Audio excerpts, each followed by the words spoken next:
Hello friends, आज की video में हम पढ़ेंगे कंट्रोल एंड कोऑर्डिनेशन के बारे में। सबसे पहले हम समझेंगे कंट्रोल का मतलब। कंट्रोल क्या होता है कि किस तरह से हमारी जो बॉडी है वो मैनेज कर रही है या कंट्रोल कर रही है डिफरेंट एक्टिविटीज को, जैसे कि वॉकिंग, टॉकिंग, डाइजेशन, बहुत सारे। ठीक है। अब हम पढ़ेंगे कोऑर्डिनेशन। कोऑर्डिनेशन क्या होता है कि किस तरह से हमारे जो डिफरेंट पार्ट हैं बॉडी के, वो एक दूसरे के साथ मिलकर काम कर रहे हैं और जो भी चेंज आ रहा है, ठीक है, इन्वायरमेंट में, उसको भी रिस्पॉन्ड कर रहे हैं।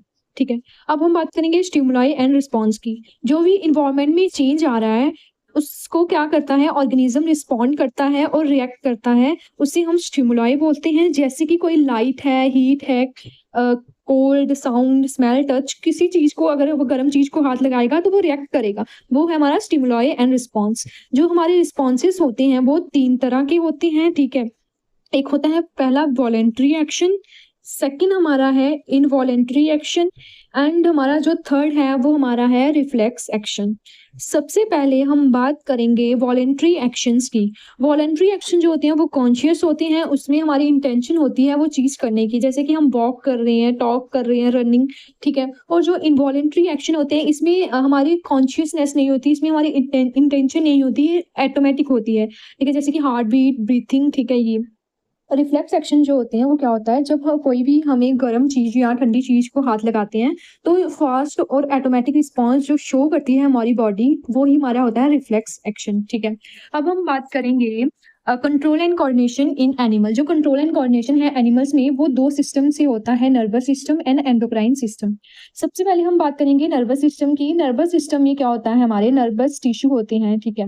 नर्वस टिश्यू जो होते हैं वो 3 मेजर पार्ट से बने होते हैं। फर्स्ट हमारा है ब्रेन, सेकंड हमारा है स्पाइनल कॉर्ड, थर्ड हमारे हैं नर्व सेल जिसे हम न्यूरॉन्स भी बोलते हैं।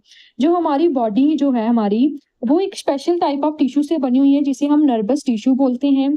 जो मिलियंस ऑफ नर्व सेल या जिसे हम न्यूरॉन बोलते हैं उससे बनी होती है, जो रिस्पॉन्सिबल होती है किसके लिए, ट्रांसमिट करने के लिए इलेक्ट्रिकल सिग्नल को बॉडी के अलग अलग पार्ट तक जो है सिग्नल प्रोवाइड करते हैं। ठीक है। अब हम बात करेंगे रिसेप्टर्स की। ठीक है। रिसेप्टर क्या होते हैं, ये स्पेशलाइज्ड टिप हैं नर्व सेल की, जो क्या करते हैं, इंफॉर्मेशन को डिटेक्ट करते हैं इन्वायरमेंट से और हमारे जो सेंस ऑर्गन जो प्रेजेंट होते हैं अलग अलग पार्ट में, वहां तक पहुंचाती है।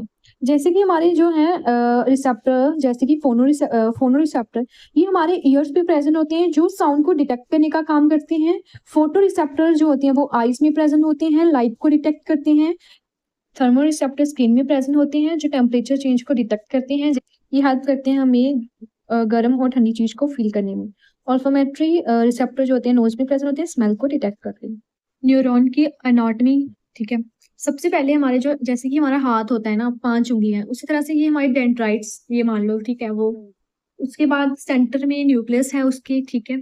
और न्यूक्लियस के आसपास जो होती है वो हमारी सेल बॉडी होती है जिसे हम सोमा बोलते हैं। उसके सेल बॉडी के अंदर ही साइटोप्लाज्म प्रेजेंट है। और उसके बाद जो हमारा है एक्सॉन आ गया, एक्सॉन के ऊपर माइलिन की शीट है। ठीक है। और हमें ये जो ब्राउन कलर के दिख रहे हैं श्वान सेल। ठीक है। ठीक है। और एक्सॉन के बीच में जो गैप है ना, वो हमारा है नोड ऑफ रेनबीर। और लास्ट में है जो बैलून छोटे छोटे एल्वियोलाई की तरह है स्ट्रक्चर, वो है हमारे एक्सॉन टर्मिनल।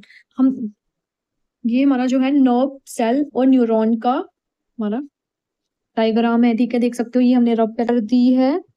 अब हम फंक्शन ऑफ न्यूरॉन पढ़ेंगे।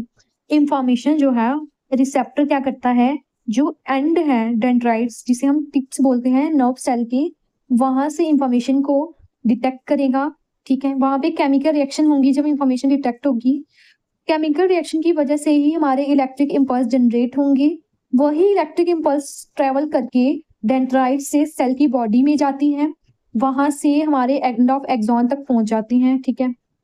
केमिकल जो रिलीज हुए हैं एक्सॉन के एंड में, जिसे हम एक्सॉन टर्मिनल बोलते हैं, वो किसकी वजह से हुए हैं, जो इलेक्ट्रिक इम्पल्स जो है वो जनरेट हुई थी डेंड्राइट से।